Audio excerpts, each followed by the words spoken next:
Cher Manuel, cher Bernard, chère Laurence, chère Béatrice, chers candidats de la majorité départementale, chers militants, mesdames et messieurs, chers amis.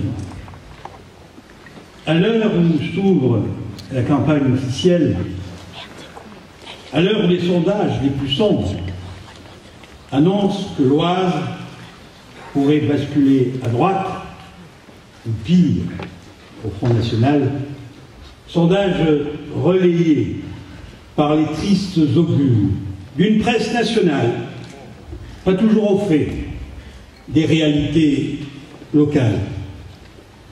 À l'heure où bon nombre de nos concitoyens se détournent de la politique et donc de la République.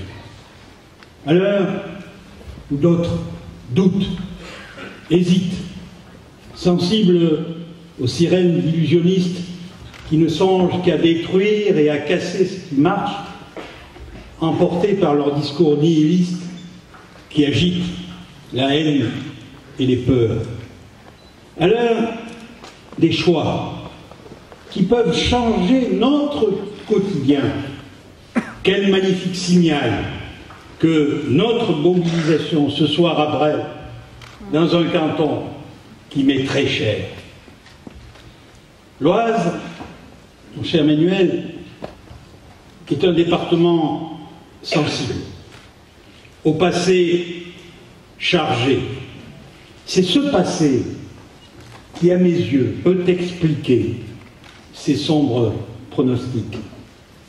Comment en effet oublier qu'un ancien président du Conseil général fut exclu du RPR de l'époque pour avoir pactisé avec le Front National pour éviter une défaite annoncée?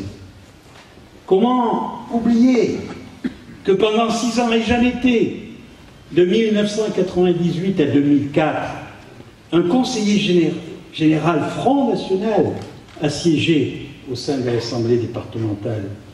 Comment oublier encore qu'il y a moins de 15 ans, la région Picardie avait été dirigée par une majorité droite Front National? Nous étions, vous en conviendrez, à cette époque, bien loin du slogan tout nouveau FNPS inventé par Nicolas Sarkozy.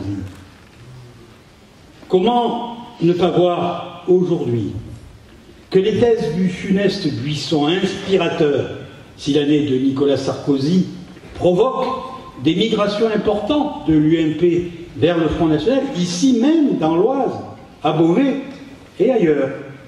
Alors oui, tu as 1000 fois raison, mon cher Manuel, d'en appeler au réveil des Républicains. Les risques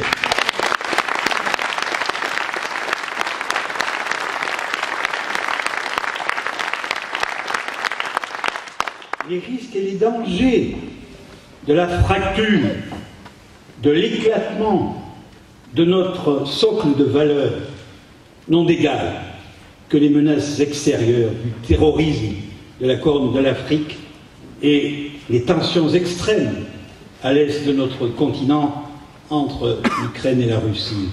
Il faut donc, tu nous y invites, se réveiller.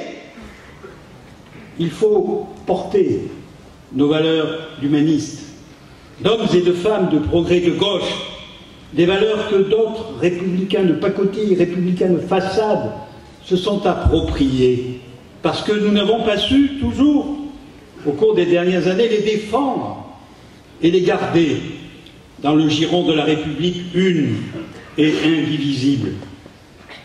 Contrairement à ce vieux slogan publicitaire qui disait que les piles ne s'usent que si l'on s'en sert, j'affirme aujourd'hui que les valeurs de la République finissent par s'user lorsqu'on ne s'en sert plus.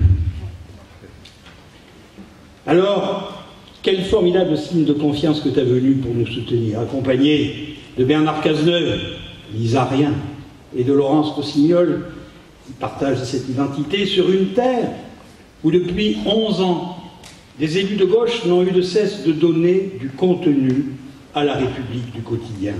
Route, numérique, éducation, logement, emploi, solidarité.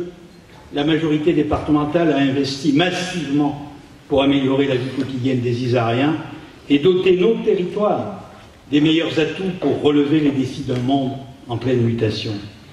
Car au-delà des crises économiques, sociales, environnementales, morales, bien réelles ou ressenties, nous sommes confrontés à une immense transformation de la société.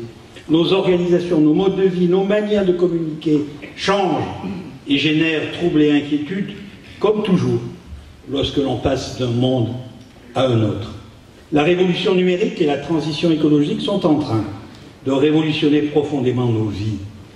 Face à cela, il est de notre devoir d'élus, non pas de gémir, de crier, de pleurer, comme j'ai pu encore le constater lors de l'émission La Voix est libre vendredi dernier, vocifération pour le candidat Front National, convocation de Wall Street et du grand capital pour ceux qui n'ont jamais rien géré, mais prétendent laver plus blanc que blanc, désertion enfin, pure et simple, du chef de file de la droite, remplacé par un pâle supplétif qui n'a convaincu, et j'en suis pas sûr, que lui-même.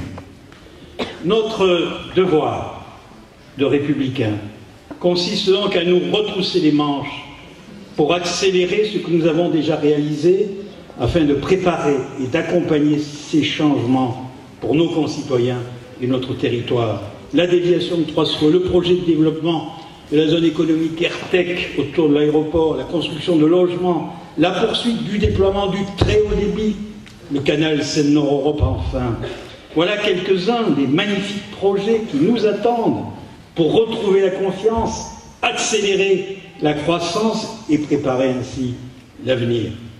Car je crois profondément que la République du quotidien, incarnée par la majorité départementale, République qui agit concrètement et en proximité, est un formidable atout pour relever les défis du XXIe siècle.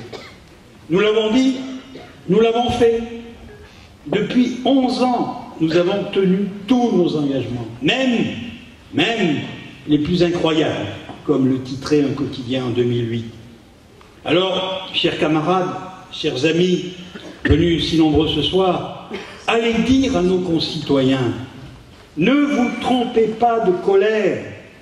Votre bulletin de vote du 22 mars ne changera en rien les grands choix nationaux, européens ou internationaux. Mais dites-leur qu'en se trompant de colère, ils se sanctionneront eux-mêmes. Ils sanctionneront leur quotidien, leur avenir, et plus grave encore, celui de leurs enfants. Allez dire enfin à ceux qui ne veulent pas utiliser le bulletin de vote que leur indifférence fait inévitablement grossir le vote protestataire. La droite départementale annonce la fin d'Ordi 60. Au lieu d'armer notre jeunesse d'outils éducatifs numériques pour s'insérer dans le XXIe siècle, la droite propose d'armer les polices municipales. Comment ne pas se souvenir par ailleurs qu'elle n'a pas voté le budget sécurité du département pour construire les casernes de gendarmerie et de pompiers, chercher l'erreur? Peut-on leur faire confiance? Je vous le demande. Non. Peut-on faire confiance à Édouard Courcial qui déserte le débat public sur le plateau de France 3? Oui ou non? La droite annonce enfin la fin des maisons du Conseil général, mais attise les peurs sur la disparition du service public dans nos campagnes, alors que cette même droite a cassé le service public dans nos campagnes avec la RGPP d'Éric Woerth et de Nicolas Sarkozy. Peut-on leur faire confiance pour le service public? Je vous le demande. Alors, rappelons-leur les réalités. La collectivité départementale, c'est 3500 agents, 125 métiers, plus de 120 implantations pour déployer un service public efficace, un service public d'ailleurs que nous allons renforcer avec l'État et tous nos partenaires dans le cadre rénové du service au public avec les réseaux numériques. Enfin, la droite promet une baisse des impôts et des taxes. Alors que toutes les communes de droite de Beauvais et de Compiègne en particulier viennent d'augmenter les taxes. Taxes sur les ordures ménagères ici, taxes sur le transport qui pénalisent les entreprises. Pouvez-vous leur faire confiance dans ces engagements? Non, je ne le crois pas. J'en suis convaincu. Alors, chers amis, chers camarades, démasquons ces tartuffes et rappelons à nos concitoyens que la parole politique peut et doit être tenue. Nous l'avions dit, nous l'avons fait, et bien au-delà même des engagements qui avaient été les nôtres, que ce soit en 2004, puis en 2008, et enfin dernièrement en 2011. Et aujourd'hui, nous le disons et nous le ferons. Notre projet est solide, concret, utile. Il est porté par des hommes et des femmes de qualité, de talent, autant de femmes que d'hommes. Quelle révolution, mes amis, quel progrès pour notre démocratie que cette parité des assemblées départementales. Des candidats et des candidates donc, engagés, expérimentés, qui portent la liberté, cher Manuel, qui défendent haut et fort les valeurs de la République, les valeurs de la gauche et l'ambition d'un département fertile et pionnier, qui innove, invente dans la solidarité et la justice. Alors, chers amis, chers camarades, le 22 mars, votez utile et appelez à voter utile pour les candidats de la majorité départementale.